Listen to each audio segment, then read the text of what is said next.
Hello बच्चों, मैं आपकी हिंदी की अध्यापिका मीना कुमारी। मैं आपको बेटा ये हिंदी के बारे में बता रही हूँ। जैसे मैंने पहले समास के बारे में बताया आपको, और कुछ अन्य भी मैंने आपको वीडियोस भेजी थी। ठीक है, तो अब मैंने जो सेकंड वीडियो में आपको वर्ण विचार उच्चारण और वर्तनी के बारे में पूरा बताया था। इसके बारे में पूरा मैंने आपको बता दिया कि हमें कैसे इसका उच्चारण और इसको समझना चाहिए। फिर उसके बाद इसका हमने ये क्या वर्णमाला, वर्णों की माला यानी वर्णमाला, ये भी मैंने आपको बताया और इसके प्रकार भी बताए। इसको हमने वर्णमाला को पूरी तरह उदाहरण सहित बताया है। ठीक है, स्वर और व्यंजन के वर्ण के दो प्रकार है। ठीक है, और हमने इसको पूरा उदाहरण बच्चों स्वर के भेद ये भी मैंने आपको 3 बताए। ठीक है, उसके बाद पूरा मैंने आपको अंग अनुसार और अनुनासिक के बारे में भी आपको पूरा बताया था सेकंड वीडियो में। फिर उसके बाद मैंने आपको स्वरों की मात्राएं, जो बहुत ज़रूरी है बच्चों, आपको अगर इसके बारे में कुछ जानना है तो आपको ये पूरा पढ़ना पड़ेगा। ठीक है, तो ये हो गया हमारा। मैंने आपको स्वरों की मात्राओं के बारे में भी बताया है। स्वर और व्यंजन आपको पता होगा, आपने छोटी कक्षा में जरूर पढ़ा होगा। और फिर उच्चारण स्थान, नीचे जो है हमारा उच्चारण स्थान, हम कैसे उच्चारण करते हैं ये पूरा मैंने हाथ से बनाया है, तो शायद आपको हंसी आ रही होगी, पर ये मैंने आपको समझाने के लिए खुद बनाया है कि चलो थोड़ा बच्चा समझता है कि कौन सी शब्द कहाँ से बोले जाते हैं, गले से, मुंह से, नाक से, जीभा से और तालू से या दंत से। तो ये मैंने आपको बता दिया। ठीक है, ये पूरा जो बच्चों मेरा आज का टॉपिक है वो है संधि के भेद। संधि के भेद तो स्वर संधि, व्यंजन संधि और विसर्ग संधि। ठीक है, ये संधि के 3 भेद हैं। स्वर संधि यानी स्वरों के मेल से होने वाले परिवर्तन को स्वर संधि कहते हैं। स्वर संधि यानी स्वरों के मेल से होने वाले परिवर्तन को संधि कहते हैं। जैसे महा जमा आत्मा, तो इन 2 शब्दों को मिलाकर क्या बना, बड़ा शब्द बना महात्मा।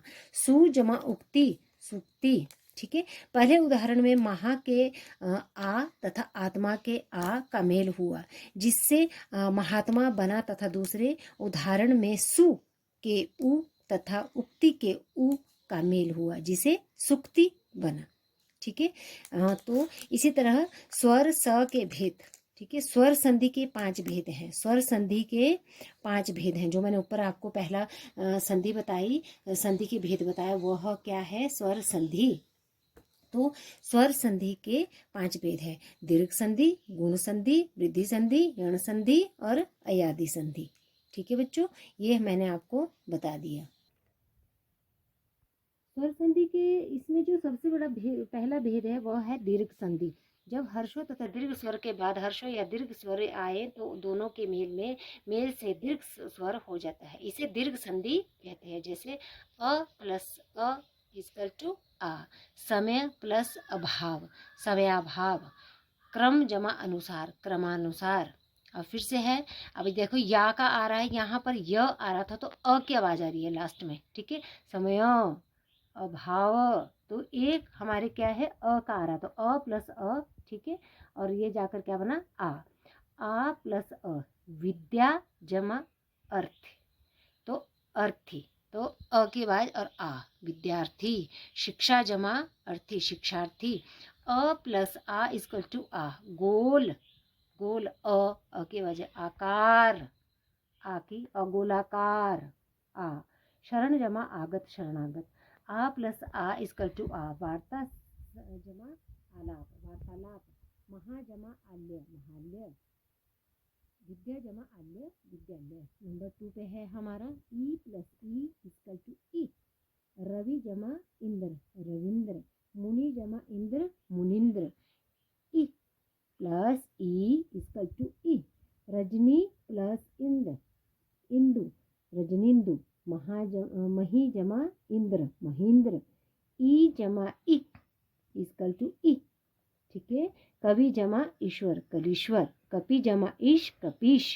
ई जमा ई इक्वल टू ई, नदी प्लस ईश, नदीश। सती जमा ईश, सतीश। तो बच्चों मैंने आपको आज संधि के बारे में बताया। अगर इसके बारे में मैंने आज आपको थोड़ा सा बताया क्योंकि आपको आहिस्ता आहिस्ता इसे समझना है। हम इसे जल्दी नहीं समझेंगे क्योंकि ये जो संधि के भेद है थोड़ा समझने में समय लगता है, इसलिए आप यहाँ पर भी थोड़ा कन्फ्यूज़ हो गए होंगे और यहाँ पर तो आप बहुत कन्फ्यूज़ हुए होंगे कि प्लस आ। तो ये आपने उच्चारण स्थान से इसे पूरे ढंग से समझना है।